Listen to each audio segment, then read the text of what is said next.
السلام علیکم ورحمۃ اللہ وبرکاتہ۔ الحمد للہ رب العالمین والصلاة والسلام علی اشرف الانبیاء والمرسلین، اما بعد فاعوذ باللہ من الشیطان الرجیم، بسم اللہ الرحمن الرحیم۔ The light of Quran academy کی جانب سے خوش آمدید۔ امید ہے کہ آپ سب ایمان کی بہترین حالت میں ہوں گے۔ ہمارا آج کا ٹاپک ہے شفتان۔ شفتن عربی میں ہونٹ کو کہتے ہیں اور شفتان دو ہونٹ۔ شفتان سے ادا ہونے والے حروفوں کو حروف شفویہ کہتے ہیں، کیونکہ یہ حروف ہونٹوں سے ادا ہوتے ہیں۔ سابقہ لیکچر اصول مخارج میں ہم یہ بات پڑھ چکے ہیں کہ شفتان سے دو مخرج اور 4 حروف ادا ہوتے ہیں۔ ان کا مخرج جاننے سے پہلے ہم یہ بات معلوم کریں گے کہ ہونٹ کے کتنے حصے ہوتے ہیں۔ ہونٹوں کے 2 حصے ہوتے ہیں۔ ایک ہونٹ کا وہ حصہ جب ہم ہونٹ آپس میں ملاتے ہیں، جو اندر کا حصہ ہے وہ تری والا حصہ ہے، اور دوسرا حصہ ہونٹ ملانے کے بعد جو حصہ باہر رہ جاتا ہے وہ خشکی والا حصہ ہے۔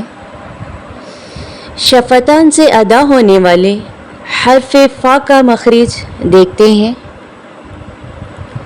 ثنایا علیہ کا کنارہ جب نیچے کے ہونٹ کے تری والے حصے سے لگے تو فا ادا ہوتا ہے۔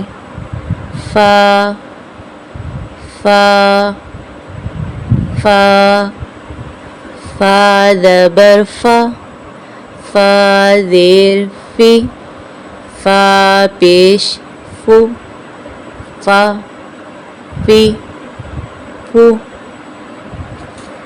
با، میم اور واو کا مخرج بھی شفتان ہے، یعنی دونوں ہونٹ ہیں، مگر فرق یہ ہے کہ با دونوں ہونٹوں کے تری والے حصے سے ادا ہوتی ہے۔ با با با، با زبر با، با زیر بی، با پیش بو، با بی بو۔ میم دونوں ہونٹوں کے خشکی والے حصے سے ادا ہوتا ہے۔ میم میم زبر ما، میم زیر می، میم پیش مو، ما می مو۔ واو دونوں ہونٹوں کے گول نہ تمام ملنے سے ادا ہوتا ہے۔ و وی وو، اس کو فا کے مخرج سے ادا کرنا غلط ہوگا، یعنی کہ و وی وو ایسے نہیں ادا کرنا۔ کیسے ادا کرنا ہے؟ واو زبر وا، واو زیر وی، واو پیش وو، وا وی وو، یعنی کہ دونوں ہونٹوں کے گول نہ تمام ملنے سے ادا ہوگا۔ امید ہے کہ آپ کو سمجھ آ گئی ہوگی۔